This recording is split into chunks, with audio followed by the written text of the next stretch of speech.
अगर आप 50 के बाद अपने शरीर में बदलाव महसूस कर रहे हैं, कमर पहले जैसी मजबूत नहीं लगती, सुबह उठते समय जकड़न महसूस होती है, चलने का तरीका धीरे धीरे बदल रहा है, तो ये सिर्फ उम्र नहीं है, ये संकेत है कि आपकी रीढ़ यानी स्पाइन ध्यान मांग रही है। अधिकतर लोग चेहरे की झुर्रियों को बुढ़ापे की पहचान मानते हैं, लेकिन सच्चाई ये है कि उम्र सबसे पहले हमारी स्पाइन में दिखाई देती है। जब रीढ़ झुकती है तो कंधे आगे आते हैं, जब कंधे आगे आते हैं तो छाती सिकुड़ती है, जब छाती सिकुड़ती है तो सांस गहरी नहीं जाती, और जब सांस गहरी नहीं जाती तो शरीर की ऊर्जा धीरे धीरे कम होने लगती है। यही वह बिंदु है जहाँ से असली गिरावट शुरू होती है। अब एक सवाल उठता है, क्यों कुछ लोग 70 और 80 की उम्र में भी सीधे चलते हैं, संतुलित दिखते हैं और एक्टिव रहते हैं, और क्यों कुछ लोग 50 के बाद ही झुकने लगते हैं? इसका जवाब किसी महंगे सप्लीमेंट या कठिन जिम वर्कआउट में नहीं छिपा है। इसका जवाब रोजमर्रा की छोटी छोटी आदतों में है। जापान जैसे देश में लंबे समय तक एक्टिव रहने की परंपरा रही है। वहाँ उम्र बढ़ने को रोका नहीं जाता, बल्कि शरीर को इस तरह जिया जाता है कि उसकी कार्य क्षमता लंबे समय तक बनी रहे। जमीन पर बैठना, नियमित चलना, हल्की स्ट्रेचिंग, संतुलित भोजन, नियंत्रित सांस और अनुशासित दिनचर्या, ये सब साधारण बातें लगती हैं, लेकिन इनका प्रभाव गहरा होता है। इस वीडियो में हम किसी चमत्कारी इलाज की बात नहीं करेंगे। हम सीधी और वैज्ञानिक बात करेंगे कि स्पाइन क्यों आपकी असली उम्र तय करती है, कौन सी आदतें उसे कमजोर करती हैं, और कौन सी सरल दिनचर्या उसे लंबे समय तक मजबूत रख सकती है। आप जानेंगे कि क्यों गलत बैठना धीरे धीरे शरीर को झुका देता है, क्यों इनएक्टिव लाइफस्टाइल कमर की डिस्क पर दबाव बढ़ाती है, और क्यों हल्की लेकिन नियमित गतिविधि शरीर को जवान बनाए रखने में मदद करती है। अगर आप चाहते हैं कि 50 के बाद भी आपकी चाल संतुलित रहे, आपकी पीठ सीधी रहे और आपका शरीर बोझिल न लगे, तो इस जानकारी को अंत तक समझना जरूरी है, क्योंकि यहाँ बात बाहरी दिखावे की नहीं है, यहाँ बात है शरीर की केंद्रीय रेखा को स्थिर रखने की। इस वीडियो को ध्यान से देखें। हर हिस्से में आपको ऐसी बातें मिलेंगी जिन्हें आप तुरंत अपने जीवन में लागू कर सकते हैं। जब आप समझ जाएंगे कि स्पाइन ही असली आधार है, तब स्वस्थ उम्र बढ़ना कठिन नहीं लगेगा। 50 साल के बाद शरीर में जो सबसे बड़ा बदलाव धीरे धीरे शुरू होता है, वह रीढ़ की हड्डी यानी स्पाइन से जुड़ा होता है। बाहर से हमें लगता है कि उम्र सिर्फ चेहरे पर दिखती है, लेकिन असली असर अंदर से शुरू होता है। स्पाइन शरीर का मुख्य ढांचा है। सिर से लेकर कमर तक जो सीधी हड्डियों की लाइन है, वही पूरे शरीर को संतुलन देती है। इसी के अंदर से नसों का मुख्य रास्ता गुजरता है। दिमाग से जो भी संकेत शरीर के अलग अलग हिस्सों तक जाते हैं, वे स्पाइनल कॉर्ड के माध्यम से ही पहुंचते हैं। अगर स्पाइन कड़ी झुकी हुई या कमजोर हो जाती है, तो उसका असर सिर्फ कमर दर्द तक सीमित नहीं रहता। शरीर की चाल बदल जाती है, कंधे आगे झुकने लगते हैं, गर्दन पर दबाव बढ़ता है, सांस लेने की क्षमता कम हो सकती है क्योंकि छाती खुलकर काम नहीं करती। पाचन तंत्र पर भी असर पड़ सकता है क्योंकि पेट का क्षेत्र दबाव में आ जाता है। इसलिए उम्र बढ़ने के साथ साथ स्पाइन की सेहत को समझना बहुत जरूरी है। जापान जैसे देशों में उम्र दराज लोग अक्सर सीधा चलने, संतुलित बैठने और एक्टिव रहने के लिए जाने जाते हैं। इसका कारण कोई जादुई उपाय नहीं है, बल्कि उनकी रोजमर्रा की आदतें हैं। वहाँ की जीवन शैली में जमीन पर उठना बैठना, हल्की स्ट्रेचिंग और नियमित चलना शामिल है। जब कोई व्यक्ति दिन में कई बार जमीन से उठता है, तो उसकी हिप, घुटने और स्पाइन स्वाभाविक रूप से एक्टिव रहते हैं। इससे जोड़ों में जकड़न कम होती है और रीढ़ का लचीलापन बना रहता है। उम्र बढ़ने पर स्पाइन की हड्डियों के बीच जो डिस्क होती है, वह धीरे धीरे पतली होने लगती है। ये प्राकृतिक प्रक्रिया है। अगर व्यक्ति बिल्कुल भी मूवमेंट नहीं करता तो जकड़न तेजी से बढ़ती है, लेकिन अगर हल्की गतिविधि रोज की आदत हो तो शरीर अनुकूलन करता रहता है। जापानी जीवन शैली में लंबे समय तक कुर्सी पर बैठे रहना कम देखा जाता है, खासकर पारंपरिक माहौल में। इससे शरीर एक ही स्थिति में जाम नहीं होता। स्पाइन की मजबूती का एक और पहलू है मांसपेशियों का संतुलन। सिर्फ हड्डी मजबूत होना काफी नहीं है। आसपास की मांसपेशियां यदि एक्टिव हैं, तो वे रीढ़ को सहारा देती हैं। अगर पेट और पीठ की मांसपेशियां कमजोर हों, तो कमर पर अतिरिक्त दबाव आता है। इसलिए जापान में हल्के एक्सरसाइज की परंपरा रही है। वहाँ सुबह के समय सामूहिक हल्की एक्सरसाइज की आदत देखी जाती है। ये बहुत तेज या भारी कसरत नहीं होती, बल्कि पूरे शरीर को धीरे धीरे सक्रिय करने की प्रक्रिया होती है। स्पाइन का स्वास्थ्य सिर्फ एक्सरसाइज पर निर्भर नहीं करता, शरीर का वजन भी महत्वपूर्ण है। अधिक वजन होने पर कमर पर लगातार दबाव रहता है। जापानी भोजन शैली आमतौर पर संतुलित और नियंत्रित मात्रा में होती है। ज्यादा तली भुनी चीजें कम और उबली या हल्की पकी हुई चीजें ज्यादा होती हैं। इससे शरीर का वजन सामान्य सीमा में रहता है, जो स्पाइन पर अतिरिक्त बोझ नहीं डालता। सांस लेने की प्रक्रिया भी स्पाइन से जुड़ी है। गहरी और नियंत्रित सांस लेने से छाती और पीठ की मांसपेशियां एक्टिव होती हैं। इससे रीढ़ के आसपास का क्षेत्र खुला रहता है।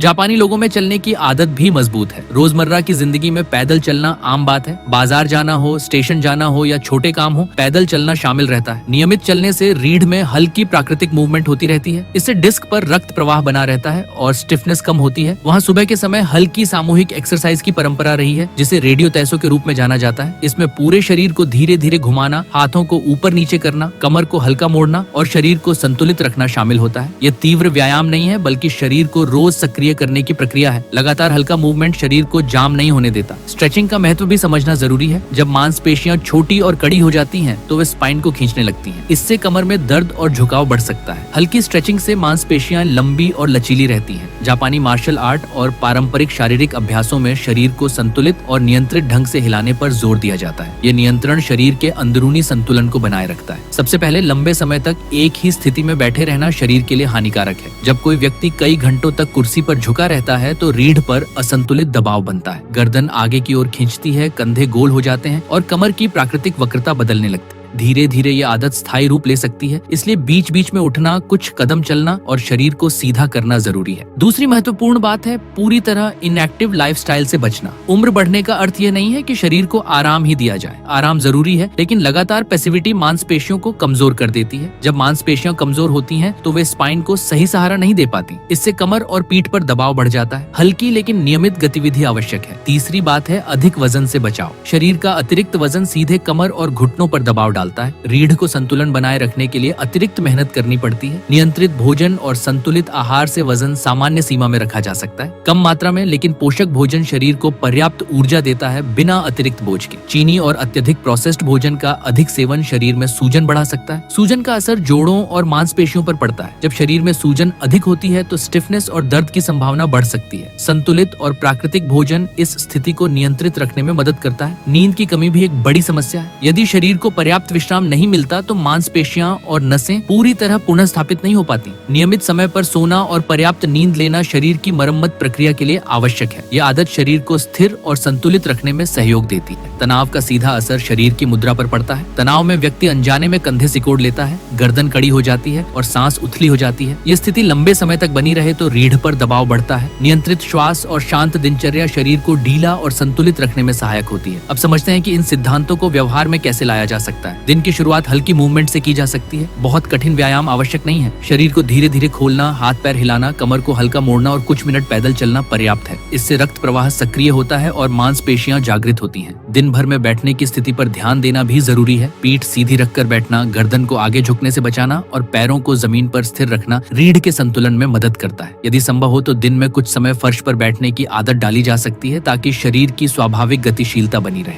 भोजन के समय मात्रा पर नियंत्रण रखना भी महत्वपूर्ण है। धीरे धीरे और संतुलित मात्रा में भोजन लेने से पाचन बेहतर रहता है और शरीर हल्का महसूस करता है। भारीपन कम होने से शरीर की चाल और मुद्रा बेहतर रहती है। नियमित चलना सबसे सरल उपाय है। तेज या लंबी दूरी जरूरी नहीं है। लगातार लेकिन आरामदायक गति से चलना शरीर के लिए पर्याप्त है। इससे रीढ़ में प्राकृतिक हलचल बनी रहती है और जकड़न कम होती है। सबसे महत्वपूर्ण बात यह समझना है कि उम्र बढ़ना एक स्वाभाविक प्रक्रिया है। इसे रोका नहीं जा सकता, लेकिन शरीर को सक्रिय और संतुलित रखा जा सकता है। जापानी लंबी उम्र का आधार अनुशासन, नियमितता और सरल जीवन शैली है। कोई एक विशेष अभ्यास शरीर को तुरंत बदल नहीं देता। निरंतर छोटे कदम ही लंबे समय में परिणाम देते हैं। इस पूरे वीडियो का सार यही है कि 50 के बाद शरीर की देखभाल का केंद्र स्पाइन, संतुलित आहार, नियमित गतिविधि, पर्याप्त नींद और मानसिक स्थिरता है। जब ये सभी तत्व संतुलन में होते हैं, तो शरीर स्वाभाविक रूप से अधिक एक्टिव और स्वस्थ दिखाई देता है। अगर इस वीडियो ने आपको मोटिवेट किया हो, तो वीडियो को लाइक करके मेरा हौसला बढ़ाइए। ऐसी ही पावरफुल और साइंटिफिक हेल्थ वीडियोस के लिए चैनल को सब्सक्राइब करना बिल्कुल न भूलें। मिलते हैं अगले वीडियो में एक नए ज्ञान के साथ।